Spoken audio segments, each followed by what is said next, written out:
fellow viewers, this is your show. Welcome to another edition of your show, 5020 Newcomers, Salzburg, on your favorite television, FS1, and this is African Voices in Europe. And today on your show, we are taking you to Nigeria, where we will be exploring the life of a young Nigerian who has been in Europe for quite a while. He's going to be sharing his experience with us, his journey, his challenges, and his total victory so far, what he has been through.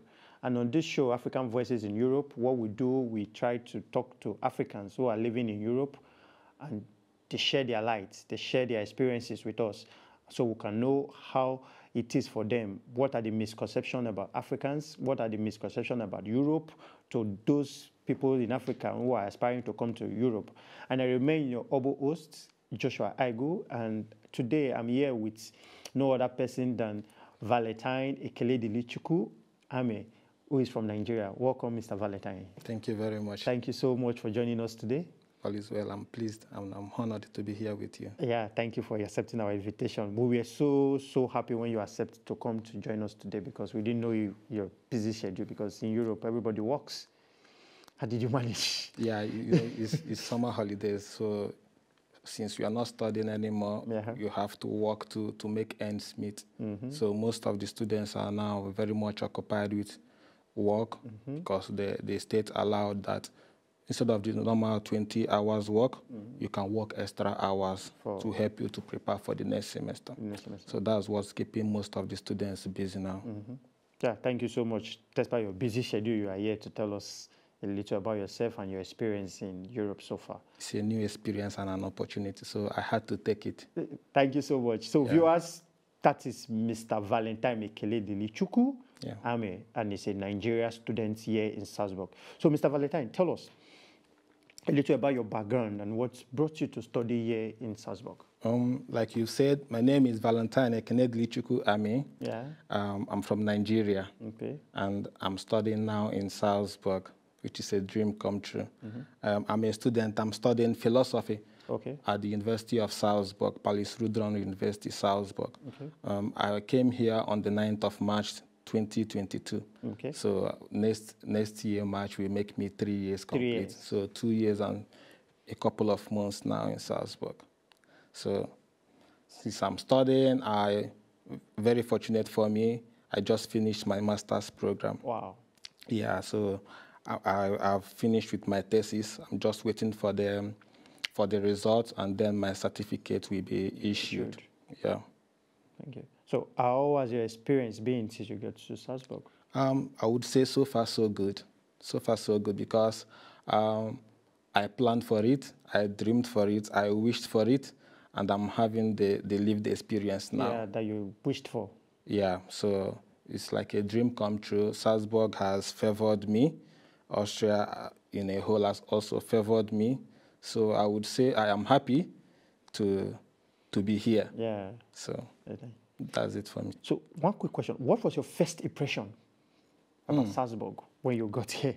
Yeah, well, I was wowed. Not that I didn't expect to be wowed, because it is very different from Nigeria. Yeah. But what made it so special was it was the first kind of, let me just use that word, civilized country that I experienced, because it is my very first time of leaving Nigeria. And then we traveled throughout the night when I left from Lagos. And then we arrived in Istanbul in the early hours of the morning. So it wasn't all that bright for me to look around and see some things. And then we got to Salzburg at 9 a.m. in the morning. So, and I was like, oh my God. So the weather now hit me, and then I saw things around when I took the taxi to my hostel, which is not far from here. The first experience have never left me. So I can relate. Yeah. So it's good. And since then?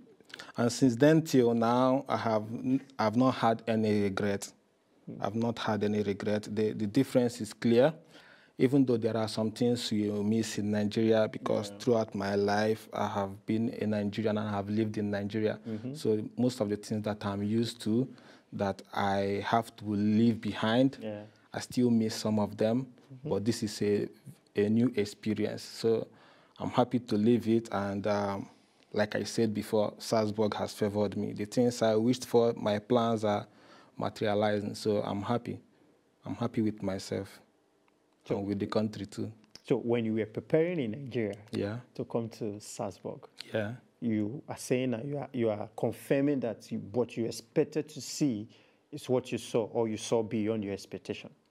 Of course, when you are doing your research about a country, you cannot in any way have a few view of what it would be like the lived experience. I had expectations, but living it is always different from what you are expecting. I have more lived experience than what I expected, because it is more good than I had the fear, leaving your country for the very first time with all the prejudice and what people have said about living in a foreign country. But I came here, what I saw was more favorable than what I expected. You expected? Yes. So. Thank you so much. So now we are going to your academic experience, because you came to Salzburg for masters. And you, like you said before, you said you are studying philosophy. Yes. So why did you choose this field of study? Oh yes. Well, for people who don't know, in Nigeria, education is tough. It's not that easy, and especially getting into high institution like the university, it's not that easy. You have to write the post-UME examination, and then most of the times you don't get the course you wanted to study. So the system has to place you to the course they think you are more suitable to study. So very fortunately for me, I must say, I wanted to do political science, but probably because a lot of people were into political science. So then I now got placed to study philosophy. So my initial plan was just to do it for the first semester or 1 year, and then you switch to what I had in plans with. But the first semester and the second semester was so impressive, and I fell in love with the course. Philosophy. And then I decided to take on with it. And very luckily for me, I did very well in my bachelor's program. Then I decided, why not take this to the further level? Because as a dream, I've always wanted to be a teacher. I've always wanted to be a university lecturer, or at least be an impact to the society. I said, well, since I'm in love with these studies and it goes well with my kind of personality, why not take it to the further step? So after my graduation in Nigeria, which was in 2014, a long time ago, so Nigeria and all the stress, I thought of maybe switching and then finding ends meet to make my ends meet in Nigeria. But at a point, the dream now came up again. I thank God I didn't bury it. So I decided okay, why not further these studies? So while I was researching on the courses to do for my master's thesis, so philosophy now came up again. Not only because it is the only option that I could get, because I applied to some other courses and some other schools throughout Europe, but I ended up getting admission in the University of Salzburg. So when I wrote the lecturer, he said, well, he now sent me the guidelines. Back then in 2021, that was when I got the admission. There were not so much Nigerians as students coming to Austria. So there were a handful of people you can make inquiries from. So I did my research. I met the right people down. They now gave me directions on how to get here. So I tried, and then it worked out for me. Here you are. And here I am. So how will you compare educational system here in Austria and your homeland, Nigeria? Is there any comparison? Of course, there are so many comparisons. I must give shout out to lecturers in Nigeria and Nigerian universities. Because the standard of education is above average. But the only difference here in Europe is organization and making studies easier for students.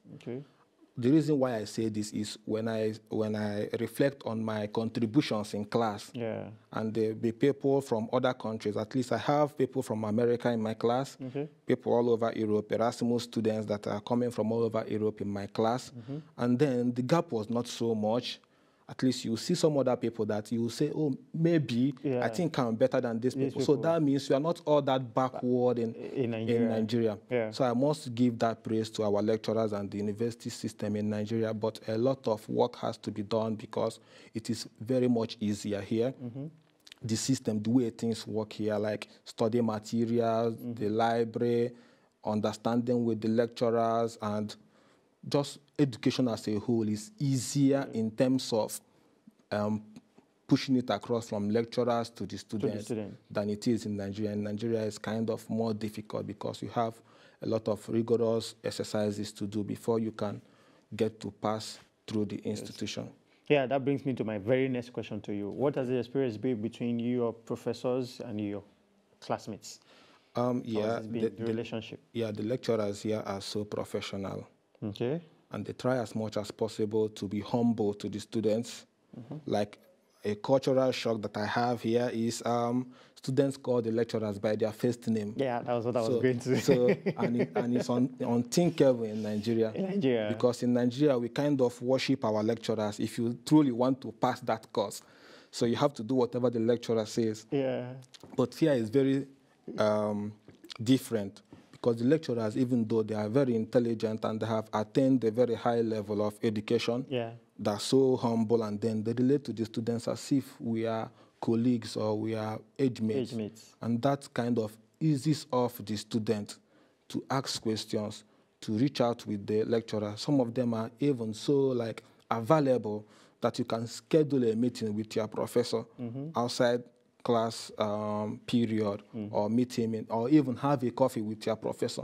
So that was kind of motivating to students. You'll be like, oh my God, I'm having a coffee with my professor, a university professor, you know. Which is not same with where you're coming from. In Nigeria, unless you have people in high places for that to be available to you.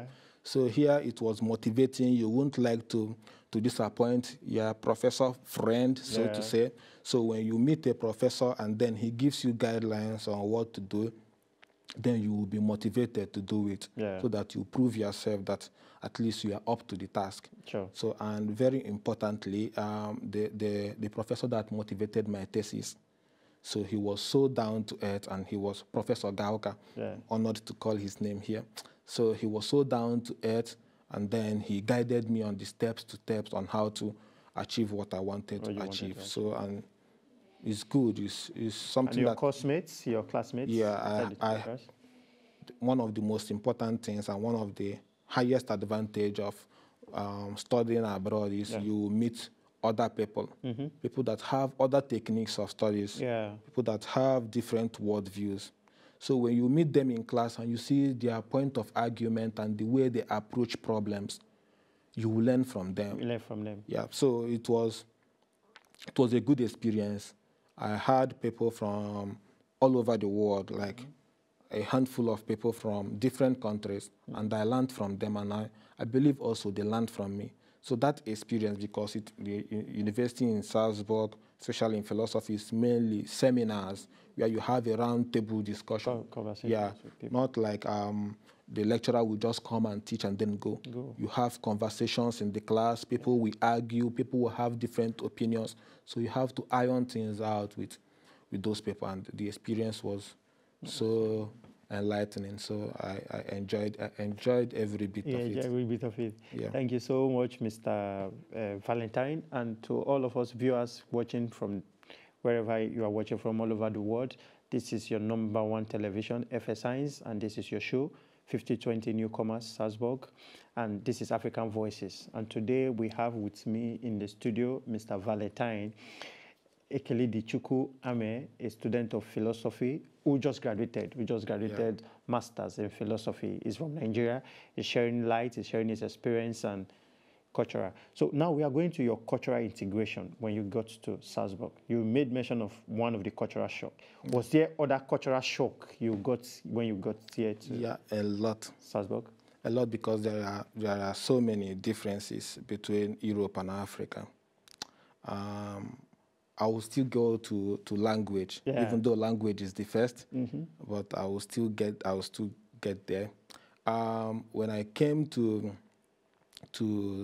Salzburg, Very unluckily for me, I didn't know anyone in Salzburg before coming. Okay. So it took me months to meet my first Nigerian. Even though there were so many Nigerians, but because everybody has their own activities. Yeah. So I was kind of lonely for the first month. So nobody was there for me to talk to. And probably that helped me a lot to integrate more with people who are not from Africa and people who are not Nigerians, because I was living in a student dorm. Okay. So I integrated very well with them, and then at least it gave me the open mind to live in this country. And then other cultural shock is people not coming together. You get, when in Africa, you cannot imagine every evening or at least every day not seeing your friend. Not seeing your friend, not having this conversation, not going out together. Yeah. So when I finally met Nigerians, it was still on the level of, hello, how are you doing? Okay, now take care of yourself. Only mainly on WhatsApp or in social media. You hardly get time to sit with them and have conversation or maybe share experiences. Yeah. So it was not that easy. And then here in Europe, people do it when they feel free with you. But I'm still yet to experience it at the level of how we have it here in Nigeria. In Nigeria. Well, maybe because a lot of people are occupied with either work or studies or so many other engagements. So now I'm coming to language. Of course, language barrier is there to stare you at the face.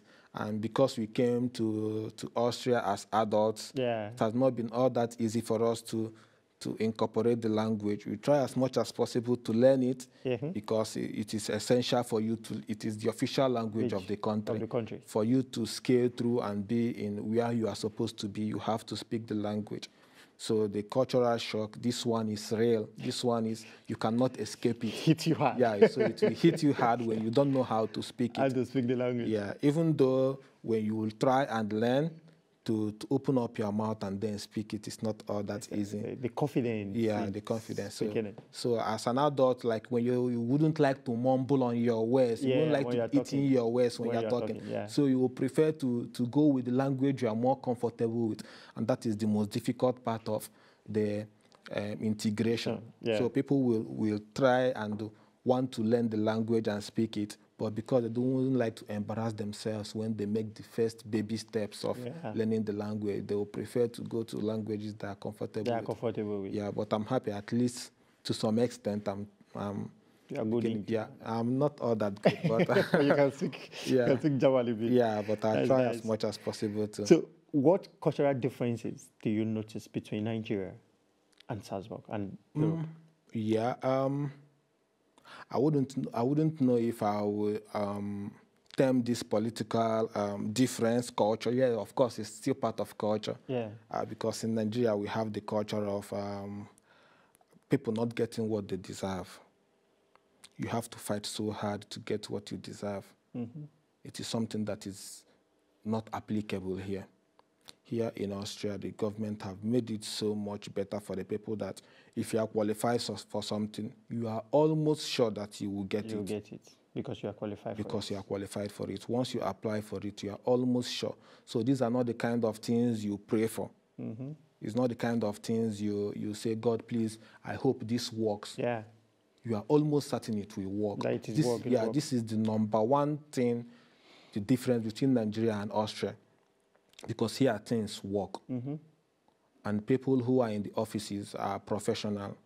The bias is, even though they have bias, even if they have bias, it doesn't affect their job. Yeah. They don't exclude you from what you are supposed to obtain. And that is a big shout out to the country. So at least that is the only thing that occupies my mind when I think about the difference between Nigeria and Austria. Here is a community where things work and where things follow procedures. And then also something similar is about timing. In Nigeria, like, people don't keep to time. We call it African time. You know, almost everybody I've brought to this show is always talking about this time. But it is not something that we have to hold on to. It's high time we change as a people and then learn from people where things work out for them. Yeah. here is where when they say 6 o'clock, it's 6 o'clock. When the bus is supposed to arrive at 5:05, the bus is there at 5:05, and you see things being orderly done. I think if it's something that if you can incorporate and learn, it will help us to progress as a people back in Nigeria. In Nigeria. Yeah. So this is a huge, let me just say, cultural shock, but it is in a positive way. And it is something that if I happen to go back home, it's something that I will inculcate. So with what you just said, which part of Salzburg culture or Europe culture will you want to take back to Nigeria, aside the time you just talked about? A lot. Okay, a lot. Yeah. A lot. Being proud of their culture. When you when you see the Austrians in their regalia, in their native costumes, they are so proud of themselves in the positive way. They know that this is their culture, and then they speak the German language, and it is so beautiful to behold. To behold. Yeah, but back in Nigeria, we kind of now say, oh no, you are not civilized when you speak your native language. Oh, you are not civilized when you wear the native clothes. Native attires. You get, when you wear the native attires, you feel kind of ashamed or backward. We only wear it when we have special occasions in the village. Yeah, but people put it on here when they have activities, and they are not ashamed to put it on. Yeah. And because of the way they carry themselves when they wear it, you as a foreigner, you kind of wish to be part of it, to be like how I wish, like how it would be fitting for me to put this thing on. Yeah. But we have different cultures, so people have to go back to their culture and claim it as their own, because that is the beauty of life. Thank you so much. Because obviously, the way the Austrians wear their leather hose and dendo for the ladies, it's beautiful. So beautiful. Most times when you see them on the streets with these attires, and I kind of like what they are wearing. Yeah. And that is going to be a very good thing if you can go back to Nigeria and tell them we need to start appreciating our own things, our own cultural dress. It's important. We should not start throwing away our things just because we are adopting the Western culture style of dressing. Yeah. Thank you so much, Mr. Valentine, and we are getting there. So now, your holidays. Yeah. How do you observe your holidays? Well, mine is very different from what most people do. Okay. In my holidays, most of the times, because for me, learning the language is very important. Okay. My first year, I worked during the holidays because it took me months, because I didn't know much people when I came. It took me months to get my first job. Okay. I came in March, but I got my first job in July. Okay. So a lot of months without working. So I was eating from the savings I had when I came. So it was difficult for me. So the first summer holidays, before I started school in October, I worked with it. But my second year, which was last year, I decided not to do extra job. Okay. I took that time to learn the language. So I took up extra classes, maintained my normal 20 hours work, and it paid out. And then also this semester again, I'm not taking any extra job as well. So I'm using it also to improve my language. Your language. Yeah. You're really interested in this language. Yes, I'm using it to try and improve my language because I believe it will so much help me in my next step. Okay. So that's nice. This means how I spend my, apart from that, then I also like try to hang out with my friends, because it's very important. Europe can be depressing when you don't hang out with when you don't hang out with people. Yeah. So that brings us to your social life and community. Yeah. So have you been able to meet with other African students, other African community here in Salzburg? Yes. Very luckily for people who were here before, who are students. Last year and early this year, a lot of Nigerian and African students got an admission and moved to Salzburg, and not only in Salzburg, in some other parts of Austria. So we had more choices and more people to meet up with, instead of when we had like few number of people. So because of the number increased, we had more friends.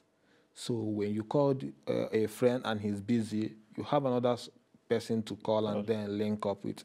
And this had made life easier for the students and for us as foreigners, because you no longer feel that isolation or homesickness. Yeah. So when you hang out with people, you share your experiences, you share your difficulties, and they say the problem shared is problem solved. So, but not every time. Not all the time, yeah. Not all the time. Yeah. So what other activities have you involved with outside your studies? Yeah.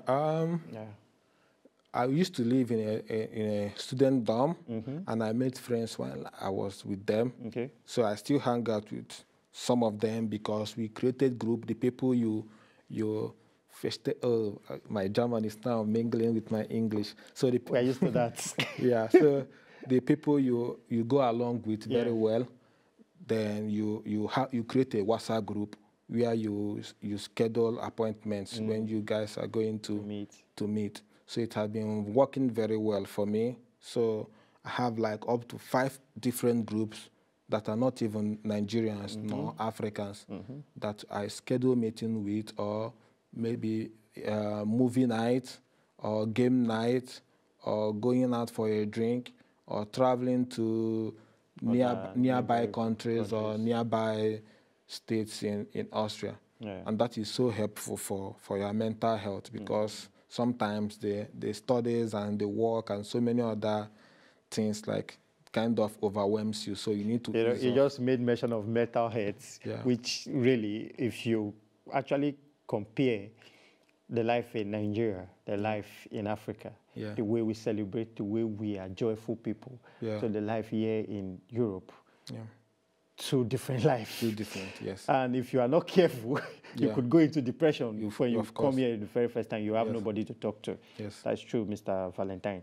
So now we are moving to your challenges and your opportunities, because with what you have been telling us, you've been telling us how you've been this, I've been this. But the truth is that there are a lot of challenges for students, believe you me. Yeah. And you applying to schools to come here, even right when you were in Nigeria before you got to Austria, there were challenges. And you being here in Austria, there are still some challenges you have to face as a student. There are challenges you have to face as an African. Can you share a little bit of those challenges with us? Yeah, the challenges I would mention is based on how I see it, because it's just an opinion. Okay. Yeah, other people might not experience it that way. So I just like to make a disclaimer that this is just my personal challenges. Yes, your personal view. Yeah, moving to Austria, even though I was not expecting it to be easy, because it is a foreign land with foreign language and foreign culture, everything foreign, so you have to learn everything afresh. Then when I moved to Austria, it was not as easy, or rather it was more difficult than I thought it would be in terms of adaptation. Okay. Yeah, I always thought that I am flexible, that it will be easy for me, highest a month or two, then I'll adapt to the society. But it's not always that way. It's not that easy. So the language, like I've mentioned before, is a very big challenge for someone who's living in Austria. Yeah. Because even though some of the officials in the offices try as much as possible to understand you, but it will be more difficult for you if you don't know how to speak the language. You can scale through without the language, but it will be difficult for you. So the system is designed in such a way that you have to learn it. So this is a very big challenge. And it is a limitation that anyone that wants to feel happy has to break. Yeah. Even though it's not easy, but it is a bridge we have to cross for us to enjoy what the society has to give. Apart from the language, other challenges is in studies. Education system in Austria is top-notch. Nothing goes under the radar. The lecturers are more strict, and then they are more deutlich, that's a German word. So they are more meticulous in observation. So when you write something or when you submit something and then you don't take out time to go through it, then you may start doubting yourself when you get the result. So those first shocks of maybe your first assignment and second assignment, you thought you've done wonderfully well, and then the result comes out and you'll be like, oh my God. Wow. And then you maybe when you meet the lecturer, he'll now tell you, look at the things you omitted. Okay. So you'll be like, these kind of things, we don't even pay attention to them back home. Yeah. So this will kind of wake you up like, this, we are not here to play. So it is a kind of challenge for me because it made me to be more careful and not being careless. You'll be like, well, I can do it, then you do it anyhow. If you do things anyhow here, then you will question your abilities when you get the feedback of what you did anyhow. And also order. We as Nigerians, from where we came from, we are not all that orderly. It's not something good to be proud of. Yeah. But here have helped us to be orderly. Like the traffic lights, you don't just cross the traffic lights and then you behave anyhow and then you say nobody will call you. Then maybe you will receive email from the police or from the authorities that you have to pay strafe for. You have to pay strafe. Or maybe when you enter the bus and you'll be like, no, there will be no fashion control in the bus, and then you think that you can skate through with it. Then, very unluckily for you, they will come, they will control you, and then they will catch you. And they give you strafe. Yes, and then you have to pay for it. So this kind of helps someone to sit up, and then you adapt. So for people like me who have lived in Nigeria where things are not all that okay because of the way the system is, it's not that it's something to be proud of, but at least here helped us to learn and then try to sit up. It was a challenge for me, and I'm happy that I have learned, and then I'm still evolving too. You're still growing to these opportunities.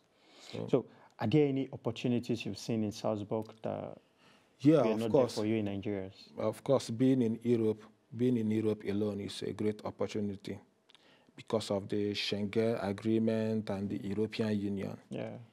Throughout my life, I've been in Nigeria. I've not been able to travel outside Nigeria, even though there is such thing like West African agreements where you can travel from Nigeria to Ghana, Benin Republic, Cote d'Ivoire, all the African countries. Yeah. But it is not all that easy to travel from Port Harcourt to Ghana. Yeah.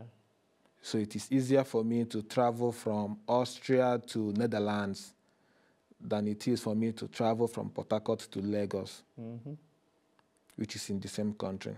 That's serious. Yes. So the opportunity of traveling, because the transportation system here works and it is easy, and the cross-border agreements make life easier. Apart from transportation, language and experience is also something that it is welcoming. It's a challenge, but it is welcoming. Yeah. Because in the same country, you will meet someone that speaks Spanish. You will meet someone that speaks Arabic. You meet someone that speaks German. You meet someone that speaks different languages, Urdu, Chinese. So if you have interest in those areas, you hang out with people with those attributes, and then it's a great opportunity. And then also the cheap internet. Internet is very affordable in Europe.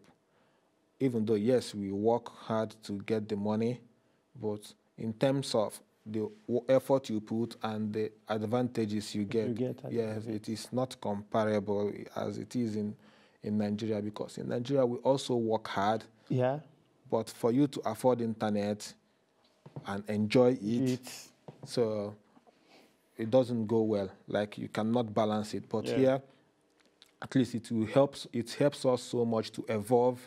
You can have hours and hours of online lectures or online streaming. So you can take up a whole course online without even feeling the cost in terms of paying for the internet services. So these are very great opportunities that I know that if it is available for Nigerians, then a lot of Nigerians will be above the level that they are in. And also I'm not unmindful of the 24 hours electricity. So you don't have to worry about energy.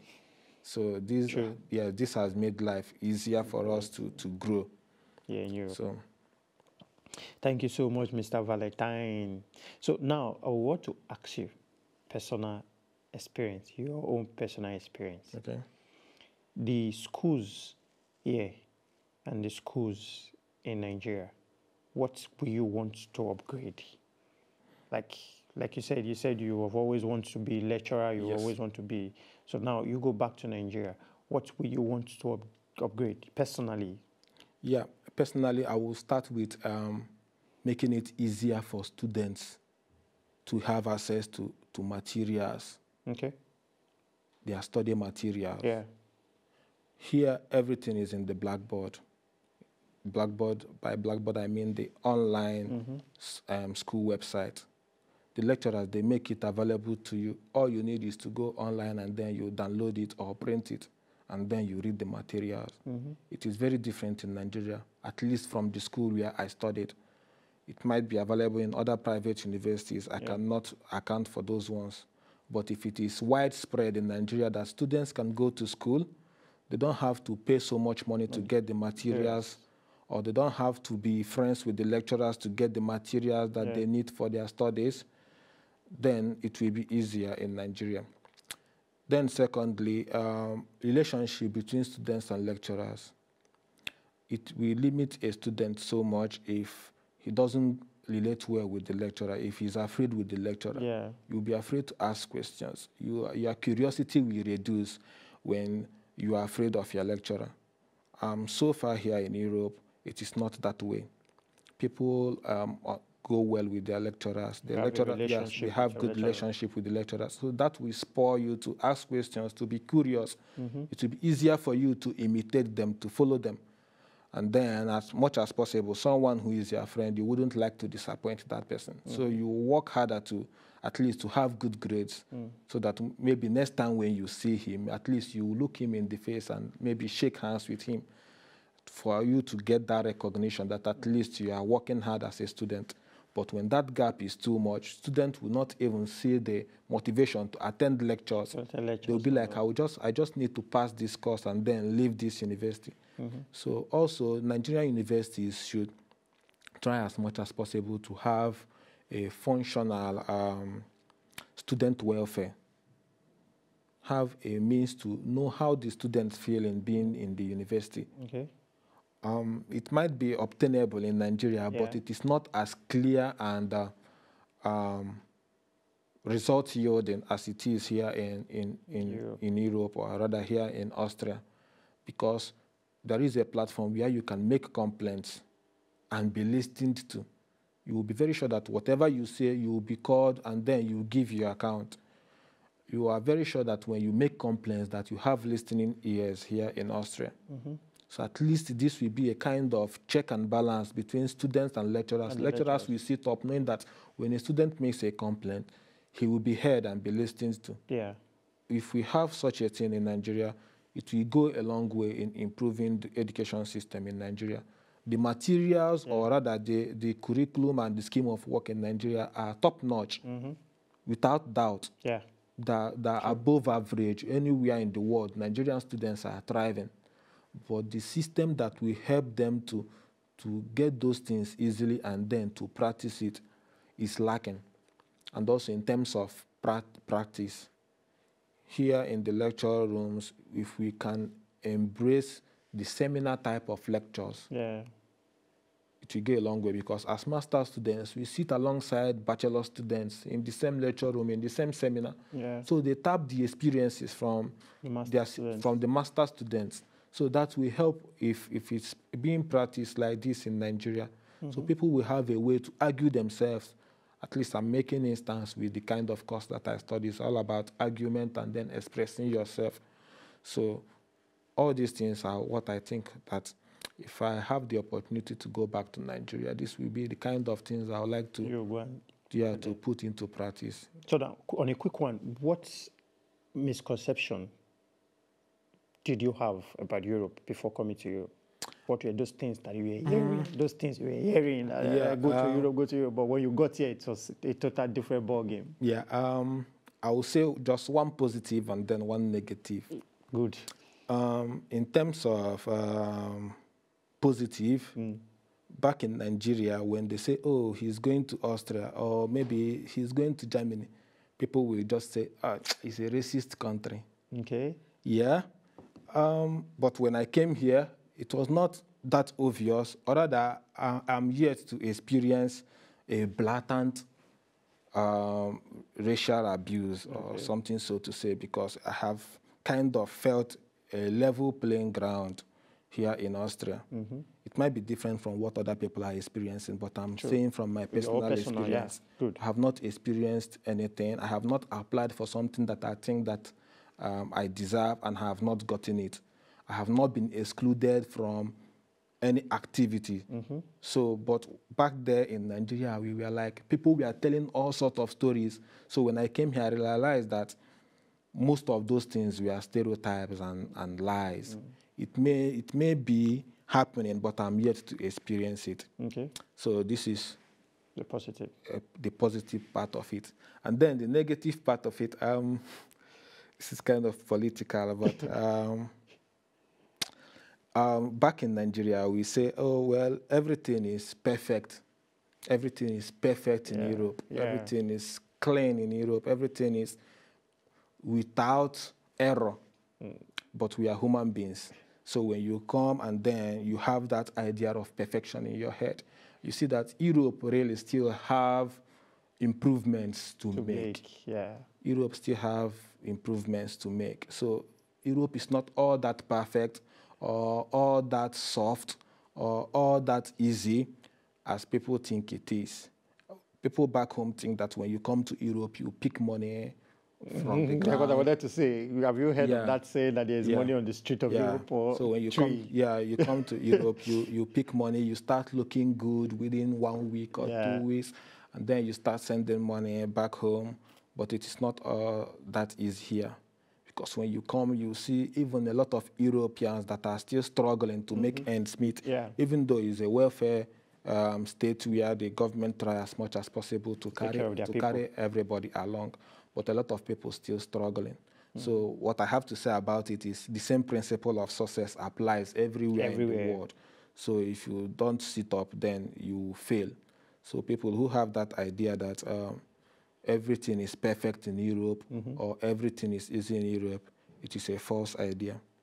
Thank you so much. Yeah. So, to our viewers, this is your show, 5020 Newcomers Salzburg, and on your #1 community television, FS1, and this is Africa Voices. I am your host, Aighu Joshua, and I'm in the studio with Mr. Valentine Ekenedilichukwu Amih, and a student of Paris London University who just graduated his master's and is sharing his light on his experience, his journey so far in Europe and what he has experienced. And on your final notes, we are coming to an end now. What's your advice to other Nigerian students who are coming to Austria? After this, then you tell us your future plan. My advice to people I will start with people who are here. My advice to students who are here, those who are still studying, or those who are here, even if you're not studying or you're working, is very simple. To keep watering your plants, you are growing. Don't lose hope. Okay. Our point in this life is to keep evolving. People have their different journeys. People have their roadmaps. You don't need to walk with other people's roadmap. If you came to Europe with your roadmap, you follow it. All you can do is to take advice from people, and then you continue with your roadmap. I believe on a personal level, I don't know about other people, I believe that the best way we can be of use to Africa or to our country is to learn from Europe and then bring those good things back to Nigeria. I think, or back to our homeland. I think that's where we will have the highest fulfillment. We can have contributions here in Europe that we are in and we are studying in, but it will not be as impactful as it would be when we go back home and then implement those things you've learned. So if it will be a wonderful world when students who are in Europe have it at the back of their mind that the point why they are here is to learn and then take the best of things here in terms of ideas and character, and then take it back home to make things better for our people. because we know how backward we are. We have a long way to go to catch up. So it will, let us see ourselves as ambassadors, not only representing Africa, but people who are sent on a mission to bring good news back home. Yeah. So I think if we have that idea or worldview, it will help us not to sleep in our hours, because most of the times when you see you have achieved to this level, you may feel complacent. Let me just enjoy life in Europe. Yeah. And then when people call you back home, then you check your phone and be like, you guys are disturbing me. And then you put down your phone. No. We are on a mission. God has favored us to bring us to this place to see how things work. So if we keep that mission alive, it will help us to continue improving on ourselves, to be observant, to keep working hard to be the best version of ourselves, and then to get ready until when the opportunity comes. Africa is in a bad state now, but I believe this is just a journey of history. Europe in the even not so far away, even after the wars, we are kind of backward because most of the places we are dilapidated. But look at them right now; they have back-to-back. So Africa is, I believe, is in a journey. And maybe a time will come when the bad ones, the bad eggs, will fade out, and then history will call upon the people that it has given the opportunity to see the light. To explain our Europe. Yes, and then to come back to carry that torch back home. So we who are students here, at every point in time, should be ready when the opportunity comes, and opportunity comes calling. So we'll be prepared to make that impact. To go back home. And then not disappoint our people when we go back. So this is my advice for people who are already here. And then for people who are trying to come, one of the highest experience someone will have is to travel abroad or to leave your homeland and see different way of life and see the way things are. Some myopic ideas you have, you end up living them. You open up and then you see that most of those things that you hold to dear high esteem are mainly not true. Not true. So traveling abroad and meeting different cultures and sitting in the same table with different people with different worldviews will open your mind a lot. I will advise you, if you have that journey, maybe you have failed and maybe your visa have been rejected so many times, that thing that is calling you to leave the country. Try and leave, and if you make it here, you will have that experience. It is fulfilling. It is not a bed of roses, but it is fulfilling. Because at the end of it, then you will see that your life would have been different if you have not traveled. If you have not traveled, you wouldn't have seen these things. You wouldn't have experienced it.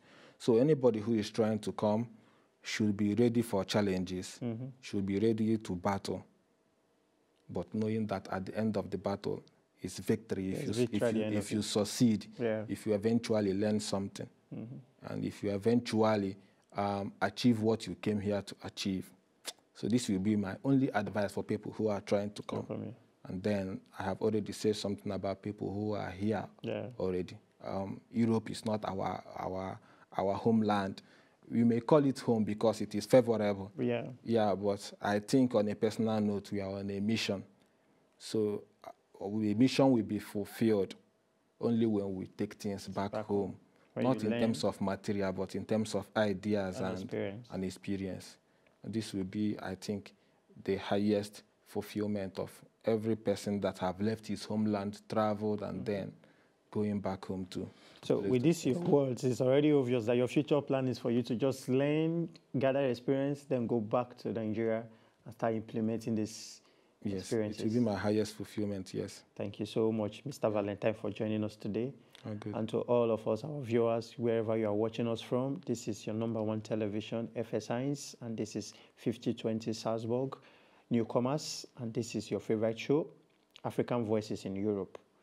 And you've been listening to Mr. Valentine, who is a student of Paris London University, philosophy precisely. He just graduated his master's, and he has been sharing his experience on the journey so far, how he came to Europe, what he has experienced, what he has achieved, his advice to Nigerians who wants to come to Europe to study, and those who are here who are studying already, They will have at the back of their mind that we are ambassadors. We are here to experience. We are here to explore.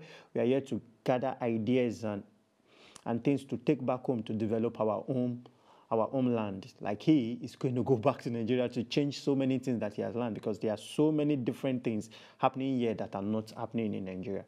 Thank you so much for joining us today. Oh, good. Thank you so much. We are really appreciate the effort of you being here today. We say thank you. We say thank you.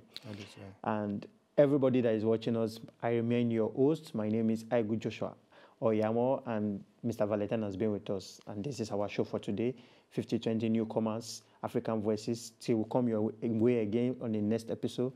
For now, it's bye-bye. Bye.